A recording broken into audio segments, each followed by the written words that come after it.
Your Beauty Hope and Luster Cream Shampoo for soft, glamorous, caressable hair bring you Our Miss Brooks, starring Eve Arden.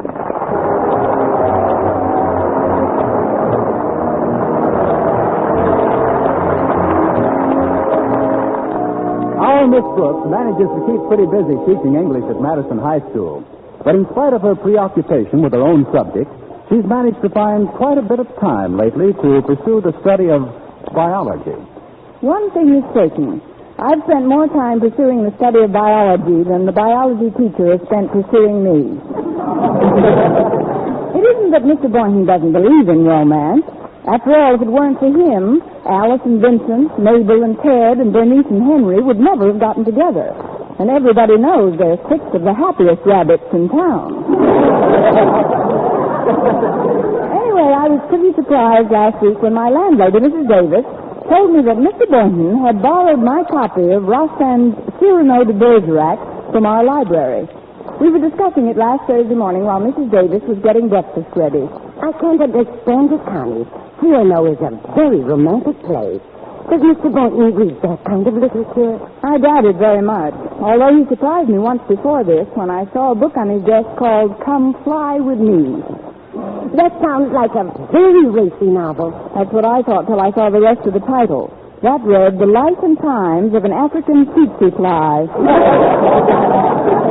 Yes, maybe now that the weather's getting nicer, he'll warm up a bit.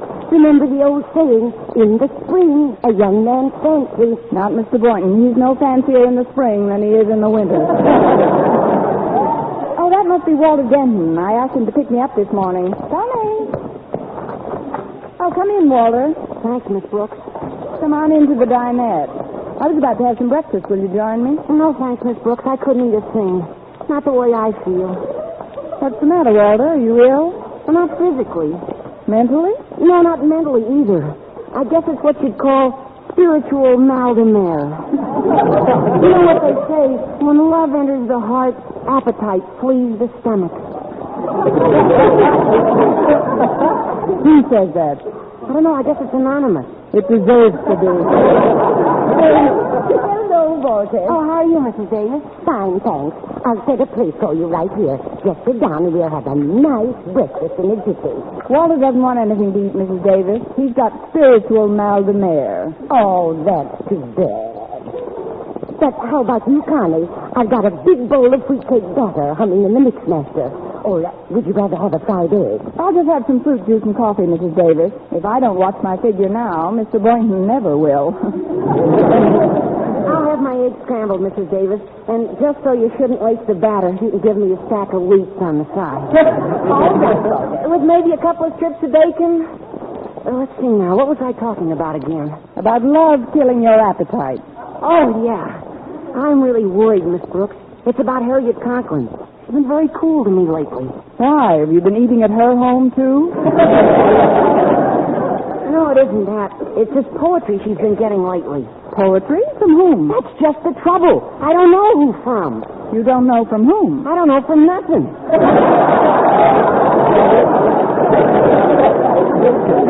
Somebody's been sending her love lyrics like mad. Here are your eggs, Walter. Oh, thanks, Mrs. Davis. Miss Brooks, I suspect that the sender of the notes works around the cafeteria. Why the cafeteria? Because that's where she receives most of them. Whoever's writing the poetry has been sneaking it into her desserts.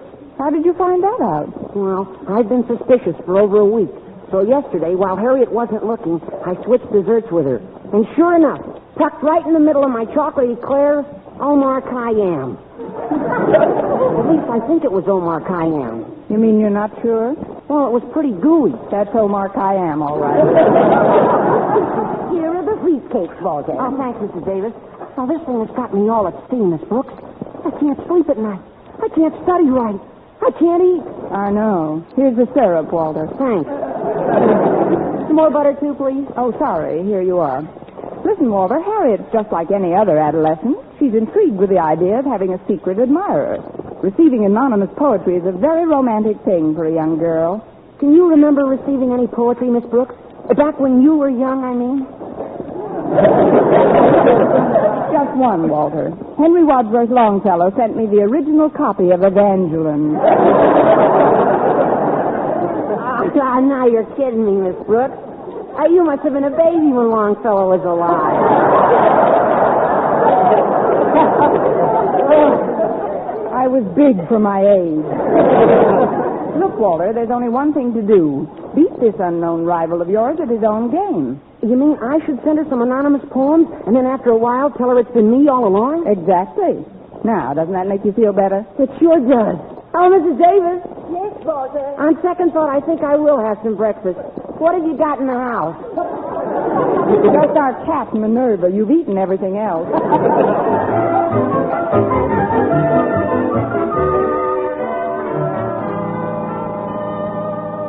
And these are the main points of difference in the circulatory systems of cold and warm-blooded animals. Well, that'll be all for today. Excuse me, Mr. Boynton, but you asked me to wait after class. Oh, yes, Walter. About that note you were scribbling while you should have been listening to my lecture on the North American tree toad. Hand it over, please. But, Mr. Boynton, it's personal. I'm sorry, Walter. I've got to find out what it is that's so much more important to you than the North American tree toad. Well, all right, Mr. Boynton. But you won't learn much from this. Well, let's see. Oh, it's a poem. "'Tis but for you that my heart does beat, and over it does repeat. As it says your name, it twists like a lariat, just because your name is Harriet." Well, Mr. Boynton, now you know. It's Harriet Conklin that's more important to me than a North American tree toad. I didn't mean to embarrass you, Walter. I think our esteemed principal's daughter's a fine girl, and I'm quite fond of poetry myself. You, Mr. Boynton? Yes, me. There are things in my life besides toads, too. Really? What?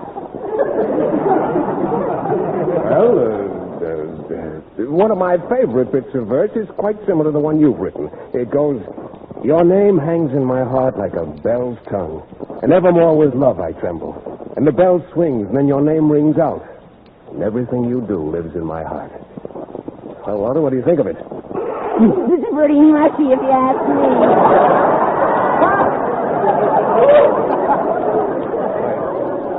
Not at all, Walter. That's one of the loveliest passages in Rostand's Cyrano de Bergerac.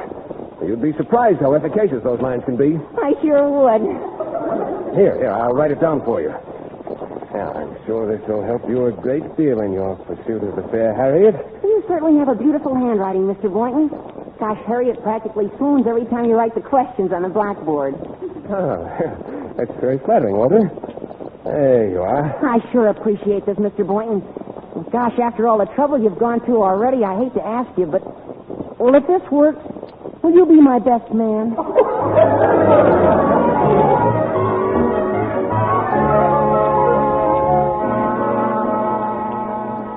I have sent for you, Miss Brooks, for two reasons. Yes, Mr. Constance? First, I want you to pick up your allotment of report cards. You'll find them in one of those envelopes on the desk. Yes, sir. It's marked for Miss Brooks. Have you got it? Not yet. Let's see here. Well, now, they're all alphabetically listed. Are you looking under B? But you said the envelope's marked for, Miss Brooks. I've been looking under F. I found it, Mr. Conklin. Well, good for you. Pick up your lifetime supply of lifesavers on the way out. Now, the second thing I want you to do is change my daughter Harriet's seat in your class. Why? What's wrong with her present location? She's right across the aisle from a case of walking arrested development called Walter Denton. Their very proximity has fostered an infantile romance, culminating in Harriet's receiving a series of mushy, ridiculous poems. Oh, but Mr. Conklin, Walter didn't send those Just move poems. him away from my daughter or vice versa. But, Mr. Conklin, the poems that... The only poem I'm interested in, Miss Brooks, goes, "Yours not to reason why, yours but to do or die." I believe in private enterprise myself. Good day, Miss Brooks. But, Mr. Conklin... I have spoken. Yes, master, I go.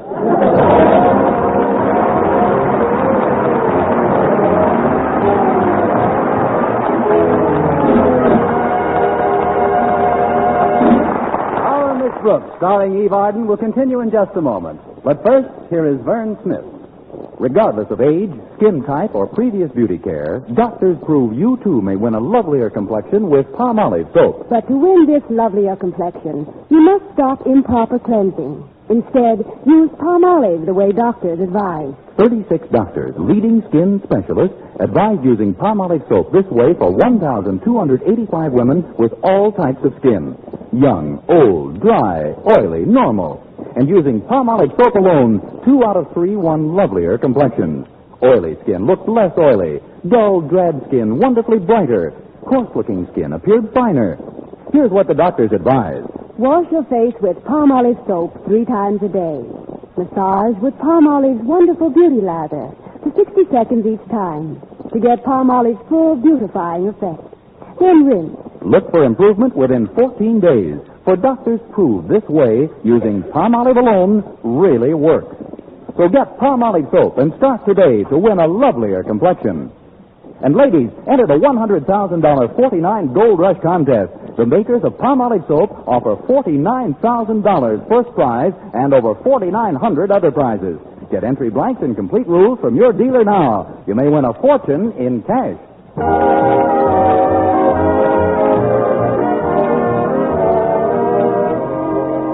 When I left Mr. Conklin's office, I headed for my classroom again.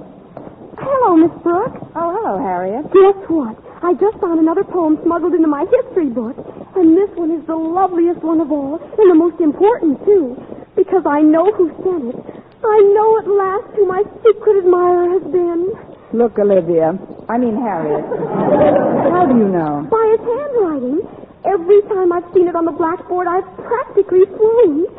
But Miss Brooks, he's a little older than I am, and what do you think an older man could become infatuated with a woman my age? That's happened, but I'd think it over very carefully if I were you. The first man with whom I fell madly in love was a little older than I was, and because of the difference, our romance got nowhere. How old were you at the time? I was 3 and he was 68. I just knew it couldn't work out. I figured that by the time I'd come of age, he would have already went. You're just teasing me, Miss Brooks. But this is a serious matter. I've got to let him know I know who he is. How are you going to do that? In a very subtle manner, Miss Brooks. I'll just give him back his poem without saying a word, and then he'll know that I know. But, Harriet, your father doesn't admire your secret admirer. Oh, he will. I wish I had an envelope to put this note in, though. I don't want to lose it before I meet him. Here. You can use this envelope, Harriet. Wait till I take out these report cards. There you are. Now, I'd better be getting into my room, Harriet. I've got to sort these cards before my next class. Very well, Miss Brooks. And Miss Brooks. Yes? Isn't love a wonderful feeling? It's dandy. Poor Miss Brooks. In love with the one who loves me. But that's life, I guess. The eternal triangle. Oh, good morning, Harriet. Have you seen Miss Brooks? Mr. Boynton! Oh, dear Mr. Boynton. Dear Mr. Boynton. Au revoir, Mr. Boynton. Oh, but Harriet, just a minute. What's this envelope? For Miss Brooks. Oh, I guess she wants me to give it to her. Funny how kids act sometimes. Come in. Busy, Miss Brooks? Why, no, Mr. Boynton. I was just sorting these cards. And I just dropped in to tell you how much I'm enjoying the book I borrowed. Of course, what with coaching the basketball team and all, I haven't finished it, but there are several passages in it that really remind me of my youth. I was a romantic kid, all right. Them were the days. Now, in those days, I had a lot more, well, if you'll excuse the expression, intestinal fortitude. You mean concerning, if you'll excuse the expression, girls? Well, yes. You might not believe this, but I even wrote poetry. Isn't that silly? I don't think it's silly at all. You don't? Miss Brooks, if I were to... That is, if you were to... Yes, Mr. Boynton? What I mean is, in your honest opinion... Yes? How do you think the basketball team will make out tonight? With you coaching them, they may back right out of the gym. I've got to be running along, Miss Brooks. Maybe we can discuss Cyrano again at lunch. All right, Mr. Boynton, but I'm still a little amazed at your interest in such amorous literature. Well, maybe you've underestimated me, Miss Brooks. Underestimated you? Yes, I almost forgot this envelope. It's for you. Well, so long, Miss Brooks. But, Mr. Boynton... Now, what is this all about? What's in here? Your name hangs in my heart like a bell's tongue. and evermore with love I tremble. And the bell swings, and then your name rings out, and everything you do lives in my heart. Why, Mr. Boynton, you underestimated dog, you.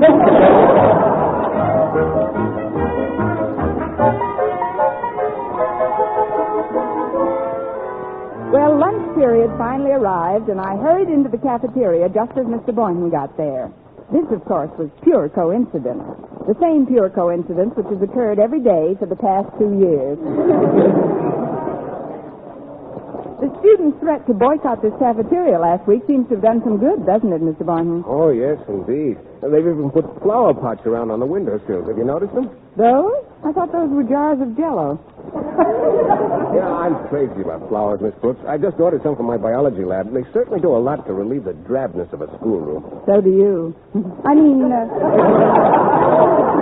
aren't flower pots a pretty expensive luxury for a teacher? Oh, they don't cost anything at all, Miss Brooks. Mr. Conklin gets them through the school nursery. You just tell him how many you want, he signs the requisition, and that's all there is to it.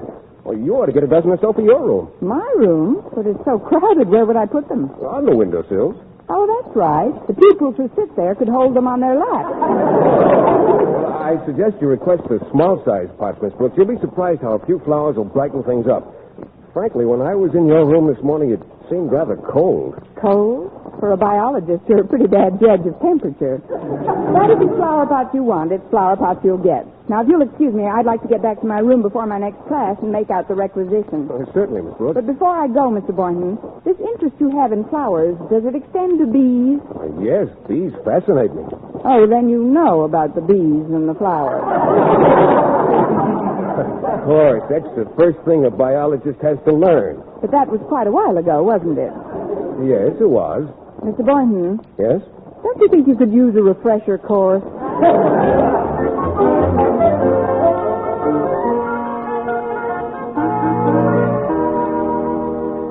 And so I would like a dozen small flower pots for my windowsill.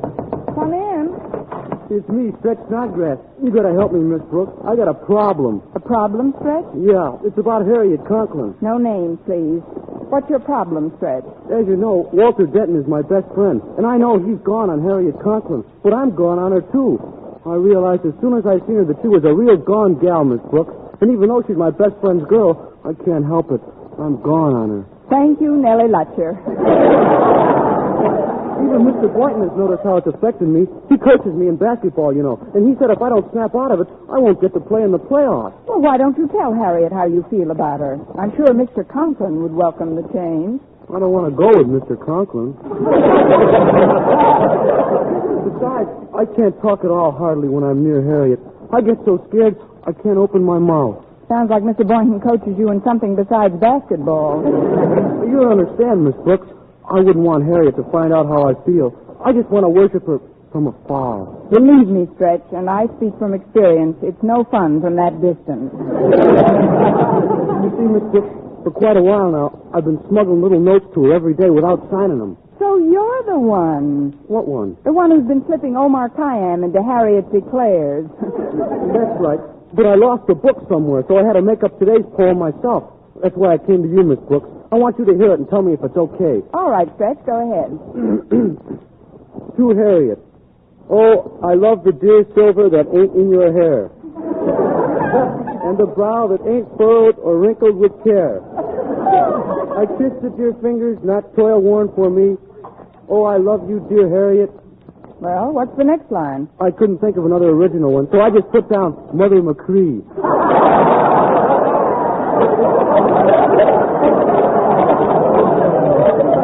Well, Miss Brooks, what's your honest opinion? My honest opinion, Stretch, is that it's pretty abominable. No kidding? And it's the very first poem I ever wrote. Amazing. I know poets who've written for years without getting that abominable. Look, Stretch, if you want to make a hit with Harriet and get her mind off Walter, which will get Mr. Conklin's mind off me, you'll have to give her a different type of poem. What do you mean, Miss Brooks? Well, something like, say, I've got one right here. There, it's all written out for you. Let's see. Your name hangs in my heart like a bell's tongue, and evermore with love I tremble. Miss Brooks, what's a bell's tongue? It's right in front of the bell's tonsils. And the bell swings, and then your name rings out. And everything you do lives in my heart. What do you think of it, Stretch?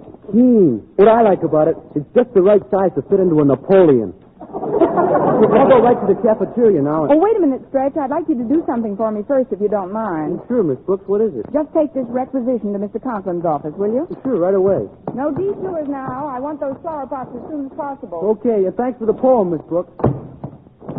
Well, if it isn't Stretch Snodgrass. Harriet. Oh, gosh, Harriet, you're just the one I wanted to see. Harriet, even though you're Walter's girl, I can't help it. I've just got to tell you how I feel about you.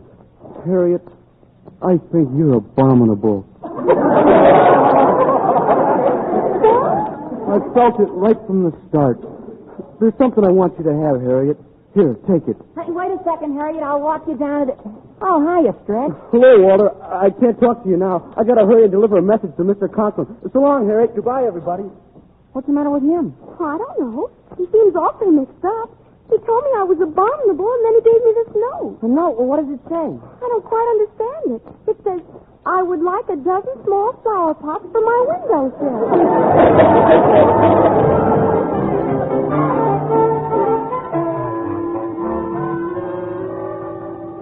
Ask Miss Brooks to step into my office immediately, please. Now then, Stretch, you're positive Miss Brooks told you to give me this note? Yes, Mr. Conklin. I see. Well, that will be all, Stretch. Thank you. Yes, sir. Goodbye, Mr. Conklin. Your name hangs in my heart like a bell's tongue. And evermore with love I tremble. Now, really. Come in. You sent for me, Mr. Conklin? Yes, Miss Brooks, I did. Sit down, won't you? Thank you. Miss Brooks, I don't know quite how to begin. I received your note, of course, and, well, I never suspected you felt the way you do. Well, I did decide rather recently, Mr. Conklin. But, Miss Brooks, you know Mrs. Conklin so well. What do you suppose she'd say? Don't you think she'd like the idea? Like the idea? Mr. Conklin, aren't you exaggerating the importance of my little note? It isn't as if I'm asking for the moon. All I want is some little ones.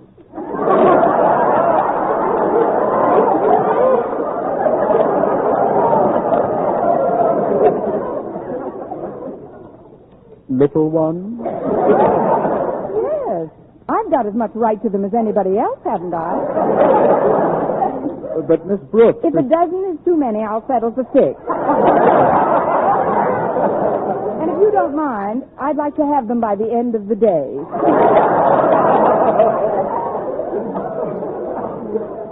You've been working very hard lately. And I know conditions here aren't too good. And Conditions aren't too good in any school, Mr. Conklin. That's one of the reasons I want them. Let me review this request, Miss Brooks. You say you want 6 little ones by the end of the day. That's right. I'd like to string them along my windowsill.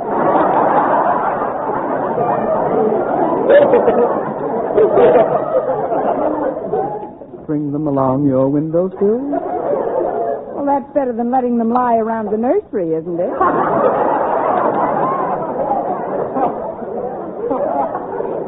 But why do you come to me? Because you supply the whole school.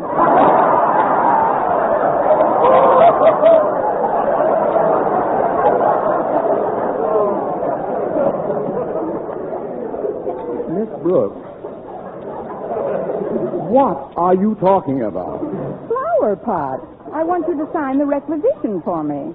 Requisition? But I didn't get a requisition. Here's what Snodgrass brought me. Your name hangs in my heart like a bell's tongue. Excuse me, Daddy, but there's been a terrible mistake. What are you talking about, Harriet? Why aren't you in class, Denton? It was Stretch's mistake, Mr. Conklin. I guess I got excited. Oh, pardon me, but the door was open, Mr. Conklin. Mr. Boynton, what is this, a convention? I heard you were called up on the carpet, Miss Brooks, so I thought I'd come by and see if there was anything I could do. Oh, that was very sweet of you, Mr. Boynton. It's about the poem that was... What's going on here? What's all this poem nonsense, anyway? But don't you see, Daddy? Stretch gave you the poem he was planning to give me by mistake. But he wasn't the only one that gave Harriet a poem. I did, too. I put one in her history book. What? But it wasn't my idea, Mr. Conklin. Then whose idea was it? Do they take women in the Foreign Legion?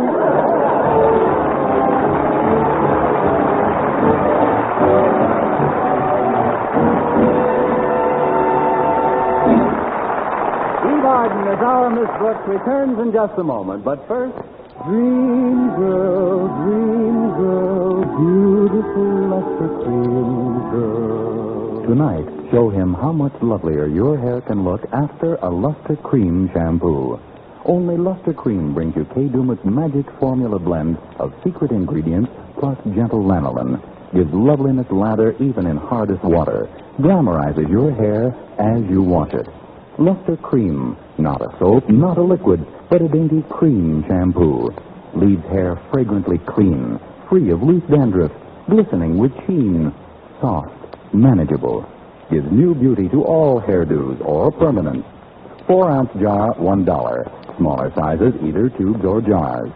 Tonight, try Luster Cream shampoo and be a dream girl, beautiful Luster Cream girl.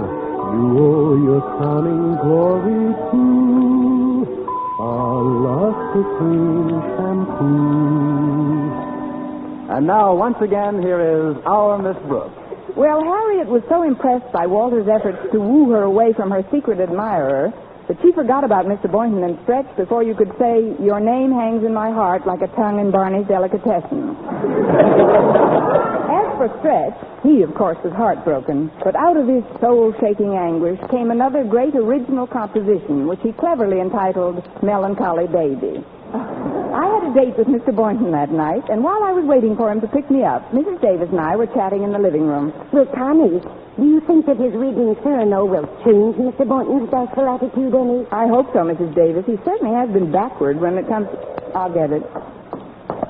Hello? Oh, hello, Miss Brooks. This is Mr. Boynton. I just wanted to let you know I've certainly had my eyes opened by this book you loaned me. You mean Cyrano, Mr. Boynton? Yes, it's wonderful, Miss Brooks, and it's made me realize something I should have known long ago. What's that, Mr. Boynton? I don't read half enough. So if you don't mind, Miss Brooks, I'd like to call off our date tonight and stay home and finish the book. Mr. Boynton? Yes? May I suggest another book for you to read? So what book is that, Miss Brooks? It's called Everything Comes to Him Who Waits. But, brother, you're waiting too long.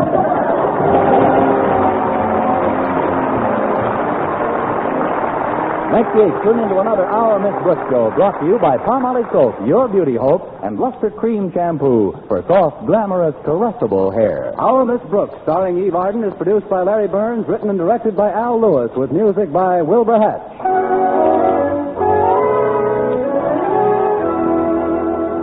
Here's good shaving news.